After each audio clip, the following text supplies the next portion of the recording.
What if I told you that right now, your money might be controlling your life more than you think? Think about it. Every decision, what you eat, where you live, how you spend your time is quietly influenced by money, and if you're not in control, then something else is. That's the silent trap most people fall into. They don't realize it until years have passed, opportunities are gone, and they feel stuck in a life they never truly chose. But here's the truth: money is a tool. It was never meant to control you, it was meant to serve you. The difference between those who live freely and those who live under pressure isn't luck, it's discipline, it's awareness, it's control. In this video, you're going to discover powerful lessons that can completely shift the way you think about money. Not just how to earn it, but how to command it, direct it, and make it work for you. Because once you learn to control your money, you begin to control your life. Stay with me until the end, because one of these lessons might just change your future forever. Lesson 1. Every dollar has a purpose. The fundamental law of wealth management begins with the realization that money is inherently fluid. Without a container, it simply evaporates into the cracks of daily life. Giving every dollar an assignment, often referred to as zero-based budgeting, is not about restricting your freedom but about exercising your power. When you fail to direct your capital, you are effectively letting the world decide your financial future for you. Every cent that passes through your hands carries the potential to be a seed for a future forest or a fuel for a temporary flame. Without a specific mission, that money naturally gravitates toward the path of least resistance: mindless consumption and leakage. Those small, unnoticed subscriptions and impulse buys that aggregate into significant losses over a lifetime. Directionless money is the primary cause of financial anxiety. Most people experience a sense of where did it all go at the end of the month, because they treated their bank balance as a pool rather than a series of deliberate streams. By assigning a purpose to every unit of currency the moment it arrives, you shift from a reactive state to a proactive one. This level of intention creates a psychological barrier against emotional spending. When you know that a specific $50 is designated for your retirement fund or a future business venture, spending it on a fleeting luxury feels like stealing from your future self. This clarity transforms the act of saving from a chore of deprivation into a strategic maneuver for conquest. Control begins with the intentionality of a general deploying troops on a battlefield. You would never see a successful commander allow soldiers to wander aimlessly. Every unit has a target, a backup plan, and a specific objective. Your dollars are your soldiers. Some are meant to guard the fortress, your emergency fund. Some are meant to build infrastructure, education, and tools, and some are meant to go out and capture more territory, investments. When money has a job, it becomes an active participant in your success. When it is jobless, it becomes a liability that tempts you into habits that serve the interests of corporations rather than your own household. Furthermore, the every dollar philosophy forces a confrontation with reality. It strips away the illusion of extra money. In truth, there is no such thing as extra money. There is only money that hasn't been prioritized yet. By forcing yourself to allocate every cent, you become acutely aware of the opportunity costs associated with your choices. You begin to see that a $200 dinner isn't just a meal, it is the absence of $200 in a compound interest account that could have been $2,000 in 20 years. This realization is the birth of a professional financial mindset. It moves you away from the hope and pray method of saving and toward a structured mathematical certainty of wealth accumulation. Lesson 2. Discipline beats income. The great myth of the modern era is that a high salary is synonymous with wealth. In reality, income is merely the raw material. Discipline is the craftsman that turns it into something permanent. We have all seen the headlines of professional athletes, lottery winners, and high-flying executives who earn tens of millions only to end up in bankruptcy. These individuals didn't have an income problem, they had a conduit problem. Without the internal discipline to regulate flow, any amount of money, no matter how vast, will eventually run dry. Income is a vanity metric. Net worth and cash flow are the metrics of sanity and true power. Discipline is the bridge between financial goals and financial accomplishment. It is the quiet, often boring consistency of maintaining habits when the initial excitement of a new plan has faded. Many people can be good with money for a week or a month, but true financial independence is built over decades. It is the refusal to dip into the investment account during a market downturn, the the commitment to the monthly transfer even when a new gadget is released, and the willpower to live below one's means despite social pressure. This grit is what separates the wealthy from those who simply look wealthy while drowning in debt-funded luxury. The danger of focusing solely on increasing income is that it often masks poor behavioral patterns. A person who cannot manage $50,000 a year will almost certainly struggle to manage $500,000 a year. The stakes just become higher and the mistakes more expensive. Discipline acts as a stabilizer. It ensures that as the engine of your income grows larger and faster, the brakes and steering of your habits are strong enough to keep you on the road. Without this balance, a higher income simply provides a faster vehicle for a financial wreck. The habit of keeping and growing money is a skill set that must be developed independently of the skill of earning it. True financial power is rooted in the mundane. It is found in the automated systems you set up and the no you say to yourself daily. When you prioritize discipline over the big win, you remove luck from the equation. You are no longer waiting for a promotion or a windfall to save you. You are saving yourself through the relentless application of sound principles. This creates a psychological fortress. While the high earner without discipline lives in a constant state of high-stakes performance to maintain their burn rate, the disciplined individual sleeps soundly, knowing their foundation is built on solid rock, not the shifting sands of a paycheck. Lesson 3. Avoid lifestyle inflation. Lifestyle inflation, or lifestyle creep, is the silent killer of wealth. It is the insidious tendency to increase your spending in direct proportion to your raises.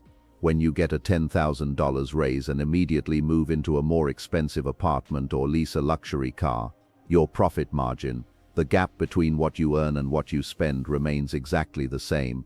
You are running faster on a treadmill, but you aren't actually moving forward.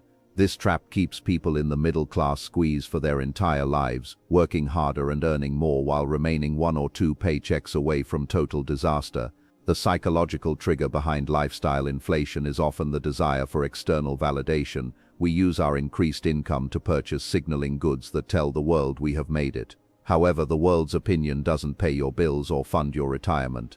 The most successful investors treat their income increases as a tool for expansion, not as a license for consumption. If you can maintain the lifestyle you had at a lower income level while your earnings rise, the resulting surplus creates a massive wealth gap that can be aggressively funneled into assets.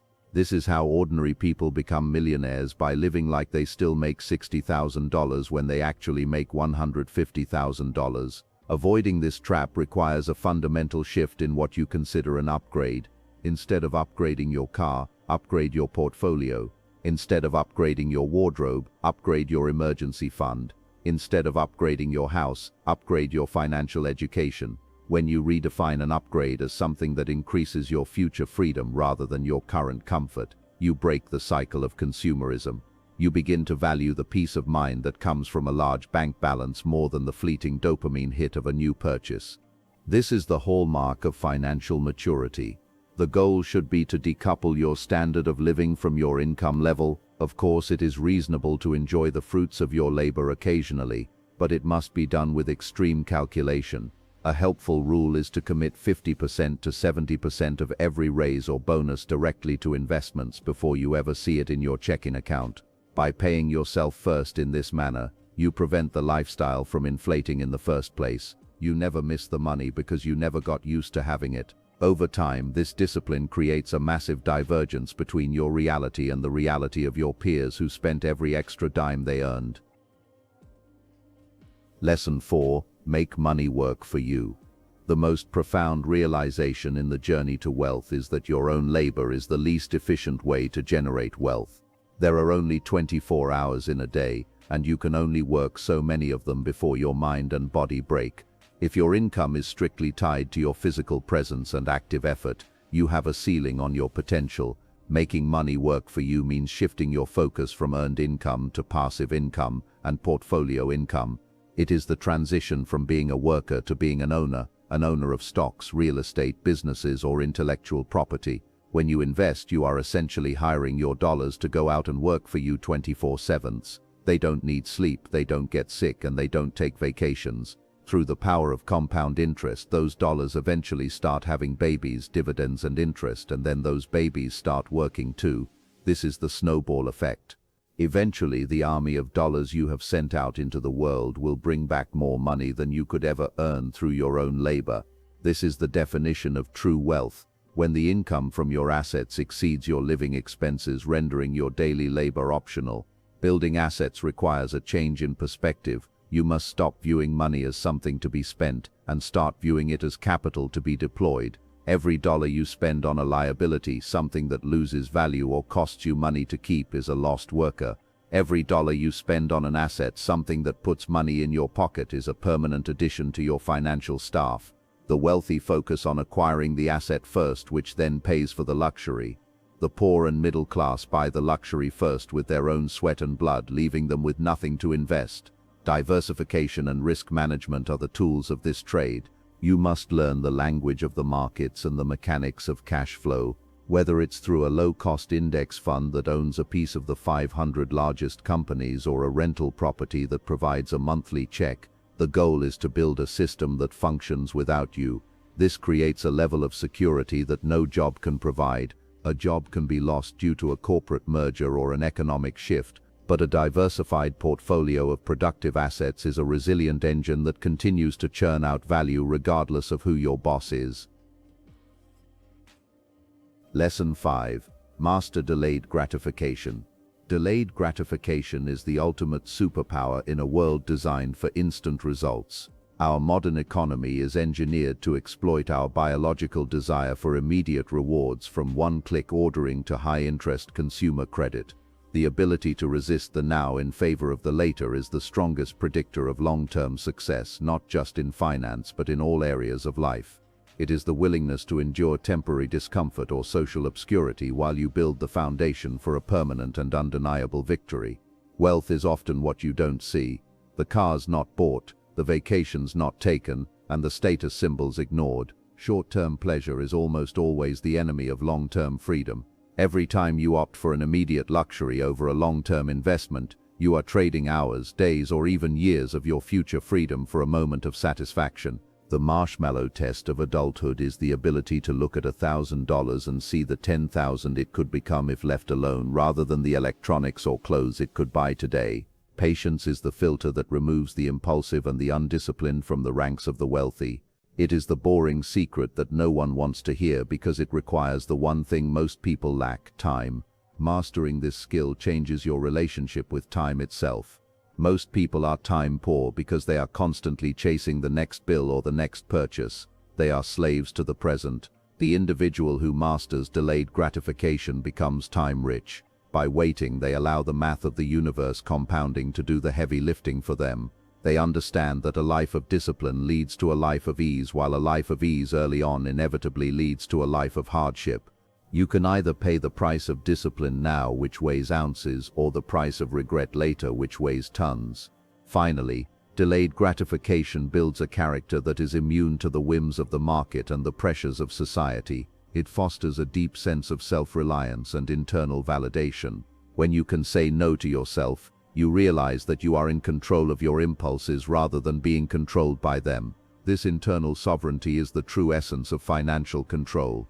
It allows you to wait for the right investment opportunities, to hold your positions during a crisis, and to eventually enjoy a level of freedom that those who insisted on having it all now can only dream of. Freedom is the reward for the patience that others were too weak to maintain.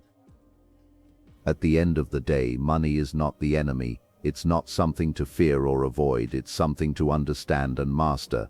The real danger lies in neglect. When you ignore your finances, avoid planning, or spend without thinking, you slowly give away your power. And before you know it, money starts making decisions for you.